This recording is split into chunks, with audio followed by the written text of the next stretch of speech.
Baik, sambil menunggu peserta yang lain, kita mulai kajian kita. Bismillahirrahmanirrahim.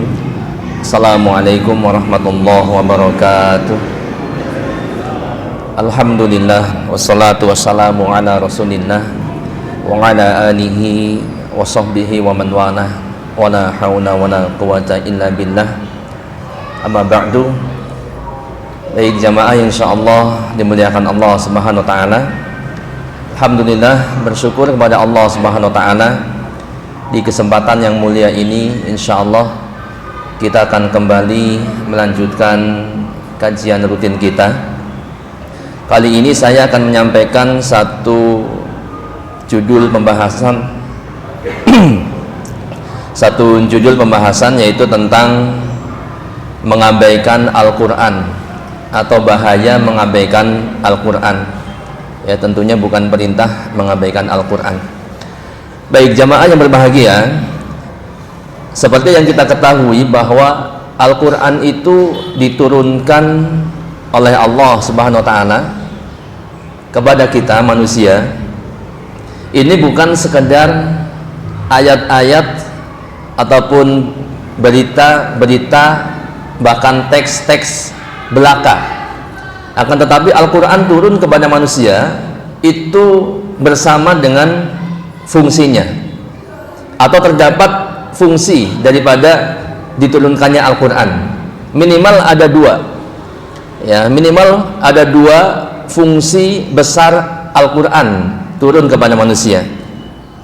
Yang pertama, Al-Qur'an berfungsi sebagai Al-Huda, yaitu berfungsi sebagai petunjuk, ya.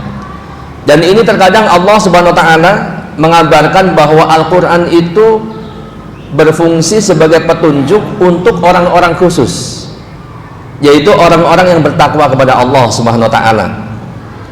Kemudian di sisi yang lain Allah menyatakan bahwa Al-Qur'an berfungsi sebagai petunjuk untuk manusia secara umum, bukan hanya orang yang bertakwa. Ya, kita bisa lihat dalam surat Al-Baqarah ayat yang kedua. Ini Al-Qur'an dikatakan sebagai petunjuk untuk orang-orang yang bertakwa. A'udzubillahi minasyaitonir rajim. Dzalikal kitabu la raiba fihi hudal lil muttaqin. Ya. Kitab Al-Qur'an inilah, atau kitab Al-Qur'an itulah tidak ada keraguan padanya, petunjuk bagi mereka yang bertakwa. Hudal lil muttaqin. Huda lil muttaqin, petunjuk bagi mereka yang bertakwa. Ini Al-Qur'an turun kepada manusia untuk sebagai petunjuk untuk orang-orang yang bertakwa. Kemudian di tempat yang lain Allah berfirman, surat Al-Baqarah 185, Syahrul Ramadan alladzi unzila fihi al-Qur'an hudan linnas wa bayyinatin minal huda wal furqan. Bulan Ramadan itu, atau beberapa hari yang ditentukan itu ialah bulan Ramadan, yaitu bulan yang di dalamnya diturunkan Al-Qur'an. Kata Allah, yang diturunkan Al-Qur'an hudan linnas, yang Al-Qur'an itu adalah sebagai petunjuk bagi manusia dan penjelasan-penjelasan mengenai petunjuk itu serta pembeda antara yang hak dan yang batil. Nah, ini Allah mengatakan bahwa Al-Qur'an itu petunjuk bagi manusia secara umum. Ya, kalau tadi surat Al-Baqarah ayat yang kedua Allah katakan Al-Qur'an petunjuk bagi orang-orang yang bertakwa. Ya, jadi fungsi yang pertama Al-Qur'an turun kepada manusia adalah sebagai petunjuk, sebagai Al-Huda, petunjuk. Kemudian fungsi yang kedua, Al-Qur'an berfungsi sebagai minhajul hayah, yaitu pedoman hidup. Manhaj, ya, metode, cara, pedoman hidup, ya. Nah, ini kita lihat dalam surat Al-Jasiyah ayat yang ke-20. Allah Subhanahu wa taala berfirman, hadza basairu linnas wa hudaw wa rahmatan liqaumin yuqinun. Al-Qur'an ini adalah pedoman bagi manusia, petunjuk dan rahmat bagi kaum yang meyakini. Jadi siapa yang berpedoman, ya, berminhajul hayah dengan Al-Quran, niscaya dia akan selamat dunia dan akhiratnya. Dan sebaliknya, mereka yang meninggalkan, mengabaikan Al-Quran, yang menjauhi Al-Quran, tidak berpedoman dengan Al-Quran, maka mereka akan tersesat dari jalan kebenaran. Famanit taba'a hudaya fala yadillu wala yashqa. Barang siapa yang mengikuti petunjukku, dia tidak akan tersesat dan tidak akan celaka. Quran surat Toha 123. Baik. Nah, ini jadi Al-Quran turun kepada manusia itu ya, tadi bukan hanya sekedar ayat-ayat ataupun informasi, bahkan teks-teks yang enggak ada fungsinya. Ya, tapi terdapat minimal dua fungsi besar. Yang pertama adalah sebagai petunjuk, yang kedua sebagai minhajul hayah, sebagai pedoman hidup. Dan siapa yang berpegang pada pedoman hidup, yakni Al-Quran, maka dia akan selamat dunia dan akhiratnya. Akan tetapi jamaah yang berbahagia, meskipun semua manusia tahu bahwa Al-Quran adalah kitab suci, bahkan Allah katakan sebagai pedoman hidup, sebagai petunjuk, ya, anda rasa semua orang tahu, bahkan orang-orang non-muslim pun tahu bahwa Al-Quran adalah pedoman hidup, petunjuknya orang-orang Islam, ya, apalagi kaum muslimin semuanya tahu. Akan tetapi realita, ya, realita membuktikan sebagian dari mereka justru tidak menjadikan Al-Quran sebagai pedoman hidup, ya, tidak menjadikan Al-Quran sebagai petunjuk, ya, atau boleh dikatakan mereka meninggalkan Al-Quran, mengabaikan Al-Quran, ya, menghajar Al-Quran. Nah, inilah yang kemudian dirisaukan oleh Nabi kita Muhammad sallallahu alaihi wasallam, oleh Rasulullah sallallahu alaihi wasallam. Ya, sejak dahulu Rasulullah sallallahu alaihi wasallam mengeluhkan kaumnya, ya, bahwa kaumnya itu meninggalkan Al-Quran, kaumnya itu menolak Al-Quran, ya. Surat Al-Furqan ayat yang ke-30, wa qala ar-rasulu ya rabbi inna qaumi ittakhadhu hadzal qur'ana mahjura. Berkata Rasul, wahai Rabbku, sesungguhnya kaumku telah menjadikan Al-Quran ini sesuatu yang tidak diacuhkan atau sesuatu yang diabaikan, ya.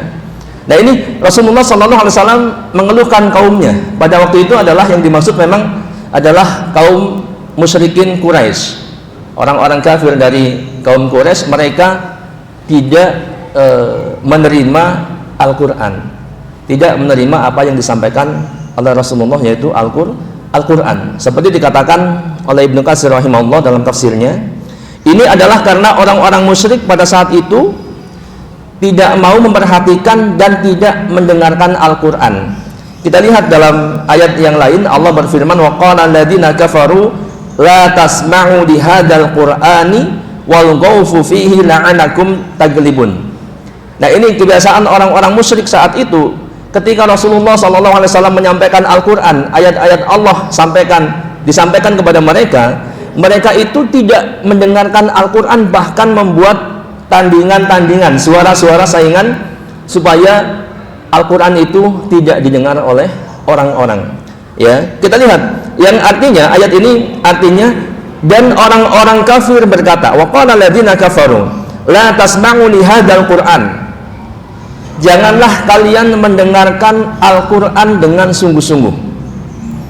Kemudian kata mereka, wal ghawfu fihi la'annakum taglibun, dan buatlah hiruk pikuk kegaduhan terhadapnya agar kalian dapat mengalahkan mereka, ya. Ini ketika mereka disampaikan Al-Quran, mereka sengaja bukan kemudian mendengar apa yang disampaikan oleh Rasulullah SAW, tapi sebaliknya mereka membuat hiruk pikuk, atau dalam tafsir yang lain dikatakan, nanti kita akan sampaikan, mereka membicarakan hal-hal yang lain, ya. Di sini Rasulullah menyampaikan Al-Quran, di sana mereka ngobrolin perkara-perkara yang lain, sehingga ya mereka tidak mendengarkan Al-Quran dengan baik. Padahal kalau mereka mau mendengarkan, niscaya hidayah akan turun kepada mereka. Dan ini dikeluhkan oleh Rasulullah kepada Allah Subhanahu wa taala, ya. Wa qala Rasul ya Rabbi inna qaumi ittakhadhu hadzal qur'ana mahjura. Ini. Nah, kemudian kita lihat, kita mendengar kata bahwa Al-Qur'an itu mahjura oleh kaumnya Nabi Muhammad SAW. Bahkan dari zaman ke zaman sampai sekarang, bukan hanya orang-orang musyrik, orang-orang kafir yang menghajar Al-Quran, justru sebagian kaum muslimin menghajar Al-Quran. Ya, kenapa? Sebab kita lihat penjelasan para ulama, khususnya penjelasan yang sangat masyhur, yaitu penjelasan dari Ibnu Qayyim rahimahullah. Beliau menjelaskan tentang hajar Al-Quran, ya. Beliau mengatakan hajrul Quran anwa'un. Sikap menjauhi Al-Quran ini ada beberapa macam.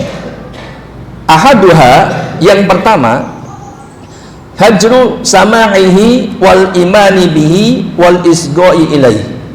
Yang pertama adalah menghajar, yaitu tidak mau mendengarkan bacaan Al-Quran, tidak mau menyimak bacaan Al-Quran, kemudian tidak mengimani kandungan Al-Quran dan tidak memperhatikannya.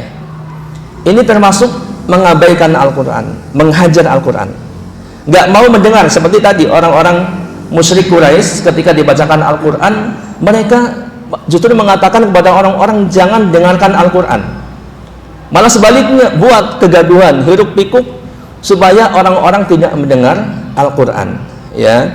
Kemudian tidak mengimaninya dan tidak memperhatikan, ya. Ini termasuk hajar, dan hajarnya orang-orang musyrik, orang-orang kafir, jelas ini adalah hajar yang paling berat karena mereka menolak Al-Quran, ya. Kemudian wasani, yang kedua, hajrul amali bihi wal wuqufu inda halalihi wa haramihi wa in qara'ahu wa amana bihi.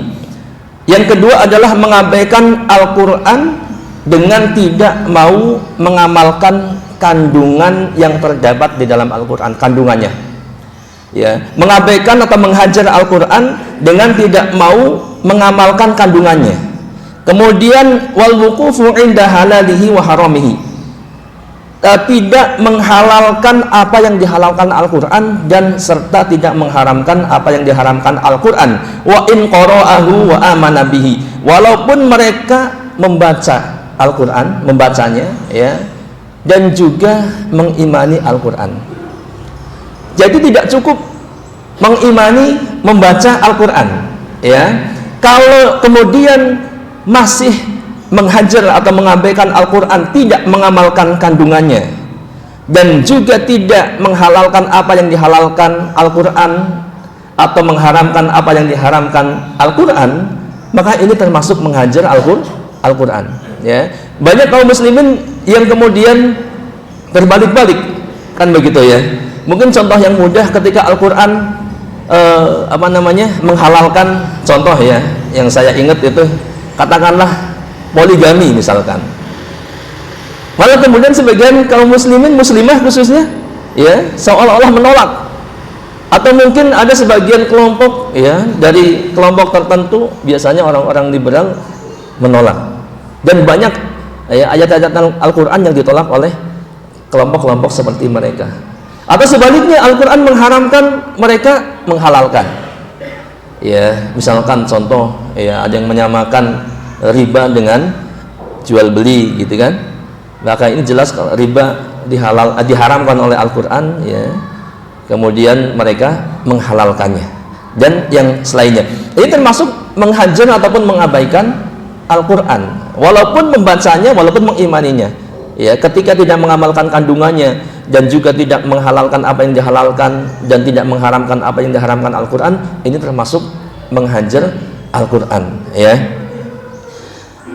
Yang selanjutnya wasalis, yang ketiga, hajru tahkimihi wa tahakumi ilaihi fi usulid dini wa furu'ihi wa i'tiqadun annahu la yufidul yaqin wa ana adillatu lafdhiyatun la tahsunuhul ilma. Jadi yang ketiga, termasuk menghajar Al-Quran, termasuk meninggalkan Al-Quran, mengabaikan Al-Quran, ini adalah tidak menjadikan Al-Quran sebagai hakim, ya. Jadi ketika ada perkara terjadi di tengah-tengah mereka atau pada mereka, mereka tidak berhakim dengan Al-Quran. Ya, jadi keputusan-keputusan yang mereka ambil itu menyelisihi Al-Quran atau tidak berdasarkan Al-Quran. Kalau tidak berdasarkan Al-Quran berarti pasti berdasarkan hawa nafsunya, ya, atau hawa nafsu manusia, baik itu yang mereka anggap baik, ya, ataupun sebaliknya. Kalau menyelisih Al-Quran berarti ini hawa nafsu mereka, ya, tidak mau berhukum dengan Al-Quran pada seluruh perkara agama, baik yang pokok maupun yang cabang. Dan ini ada aja kelompok yang kemudian menyelisihi Al-Quran, gitu ya. Dan kemudian keyakinan mereka bahwa Al-Quran tidak memberikan ilmu yang pasti, ilmu yang yakin, dan dalil-dalilnya itu hanya sebuah ucapan yang tidak menghasilkan ilmu. Ya, ini berarti termasuk menghajar Al-Quran ataupun mengabaikan Al-Quran. Kita lihat, ini terjadi, ya, dikisahkan dalam surat An-Nisa ayat 60. Alam taro ilal ladina yas'umuna annahum amanu bima unzila ilaika wa ma unzila min qablika yuriduna ayyatahakamu ila taghut wa qad umiru ayyakfuru bihi wa yuridu syaitanu ayyudillahum dhalalan ba'ida. Apakah kamu tidak memperhatikan orang-orang yang mengaku dirinya telah beriman kepada apa yang telah diturunkan kepadamu dan kepada apa yang diturunkan sebelummu? Ya, Allah Subhanahu wa taala mengingatkan Rasulullah sallallahu alaihi wasallam, alam taro ilal ladina yas'umuna annahum amanu bima unzila ilaika wa ma unzila min qablika. Apakah engkau tidak memperhatikan orang-orang yang mengaku mereka telah beriman kepada apa yang diturunkan kepada engkau dan kepada orang-orang, kepada para nabi rasul sebelum engkau? Ya, apa kata Allah? Mereka hendak berhakim kepada tagut. Ya, yuriduna ayyatahakamu ila tagut. Mereka hendak berhakim kepada tagut, padahal mereka telah diperintahkan untuk mengingkari tagut itu, dan syaitan bermaksud menyesatkan mereka dengan penyesatan yang sejauh-jauhnya. Nah, ini termasuk menghajar Al-Quran adalah meninggalkan Al-Quran sebagai hakim atau tidak berhakim, tidak berhukum dengan Al-Quran. Dan ini jelas diperingatkan oleh Allah Subhanahu wa taala, meskipun orang-orang itu mengaku telah beriman kepada Al-Quran yang diturunkan kepada Rasulullah dan kepada kitab-kitab yang diturunkan sebelum Rasulullah sallallahu alaihi wasallam. Maka realita banyak terjadi bahwa bahkan ya, mayoritas dari hukum-hukum yang ada itu mungkin tidak berdasarkan Al-Quran, ya, khususnya di negeri kita ini. Yang keempat, warabi' hajru tadabburihi wa tafahumihi wa ma'rifati ma arada al-mutakallimu bihi minhu wa ma'rifati ma arada al-mutakallimu bihi minhu. Menjauhi dari mentadabburinya, termasuk tidak mentadabburi Al-Quran, ya, ini adalah menghajar Al-Quran.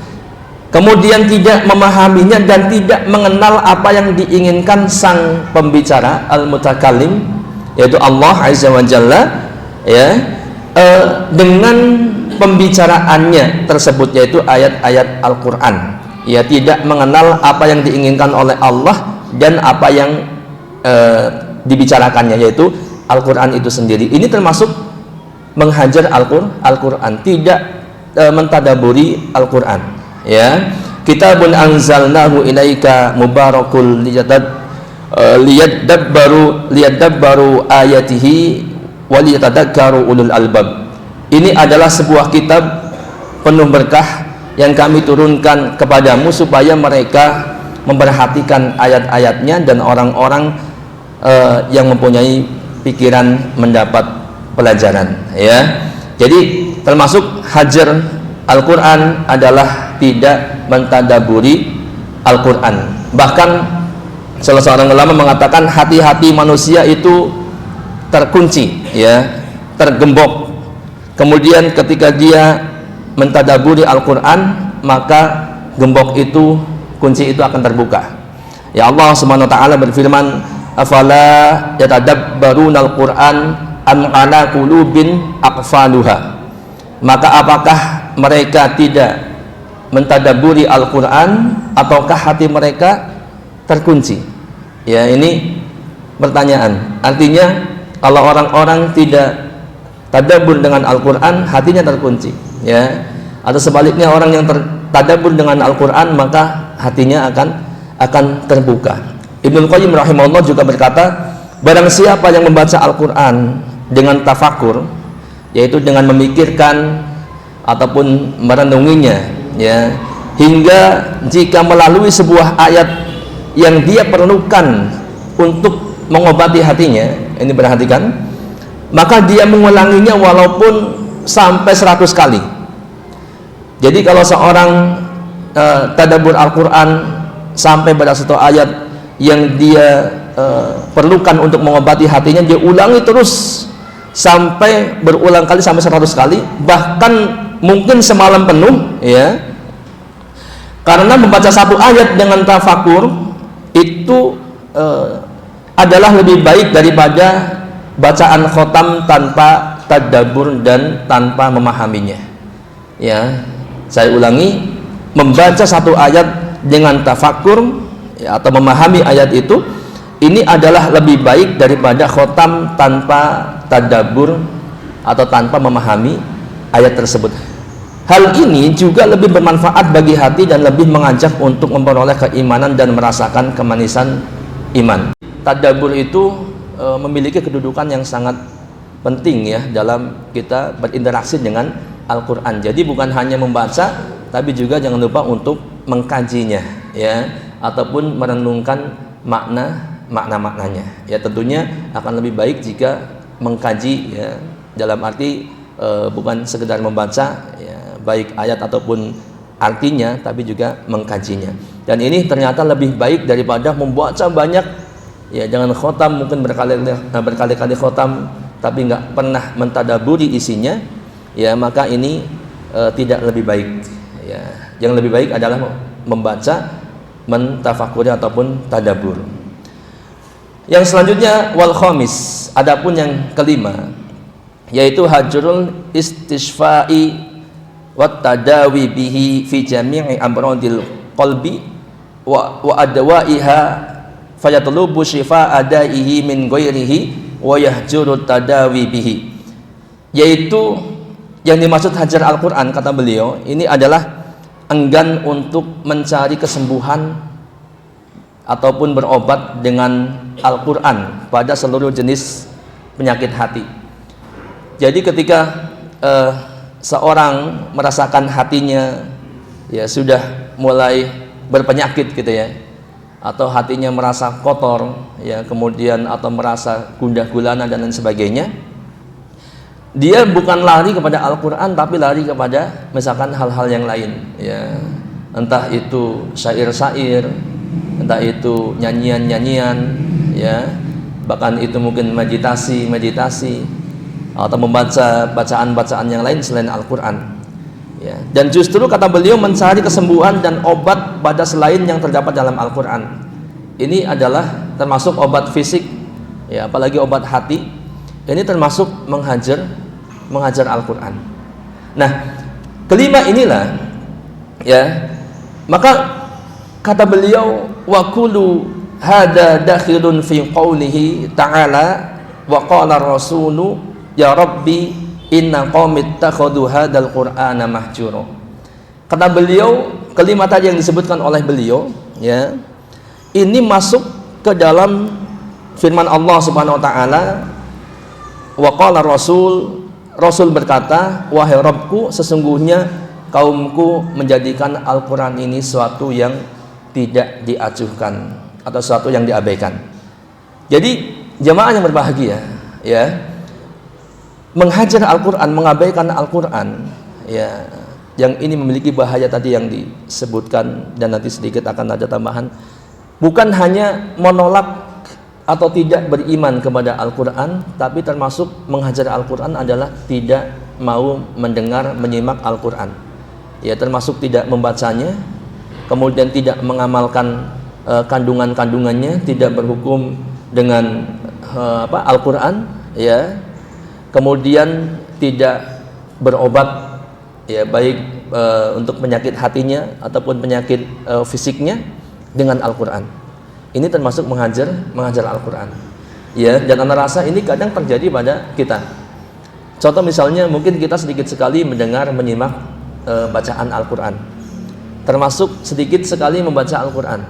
Dari waktu-waktu yang kita miliki, yang Allah berikan kepada kita 24 jam katakanlah, atau misalkan sekitar katakanlah 12 jam setengahnya lah ya, di siang ataupun malam hari ya, selain kita tidur mungkin sedikit sekali kita membaca Al-Qur'an. Dan kalau kita mau merenung pada kita, mungkin termasuk anak pribadi, ini benar-benar sangat kurang interaksi kita dengan Al-Qur'an. Maka kita katakan luar biasa bagi orang-orang yang kemudian intens membaca Al-Qur'an, baik ba'da sholat ataupun di sela-sela menunggu waktu sholat. Ya, ini luar biasa suatu karunia yang sangat besar dari Allah Subhanahu wa taala. Nah, kemudian ketika seseorang itu menghajar Al-Qur'an, mengabaikan Al-Qur'an, ini banyak sekali hal-hal yang akan dia dapat dari keburukan-keburukan. Di antaranya adalah kerasnya hati. Ya, jadi kalau orang jauh dari Al-Qur'an, hatinya keras. Kalau hatinya keras berarti sulit mendapat hidayah. Ya, sulit untuk istiqomah beribadah. Ya, Allah Subhanahu wa taala dalam surat Al-Hadid ayat yang ke-16 ya menyatakan, yang artinya belumkah datang waktunya bagi orang-orang yang beriman untuk tunduk hati mereka mengingat Allah dan kepada kebenaran yang telah turun kepada mereka, dan janganlah mereka seperti orang-orang yang sebelumnya diturunkan Alkitab kepadanya, kemudian berlalulah masa yang panjang atas mereka lalu hati mereka menjadi keras ya, karena meninggalkan Alkitab ini, dan kebanyakan di antara mereka adalah orang-orang yang fasik. Kemudian yang kedua adalah sempit dadanya ya, menghajar Al-Qur'an dia akan menjadi sempit dadanya.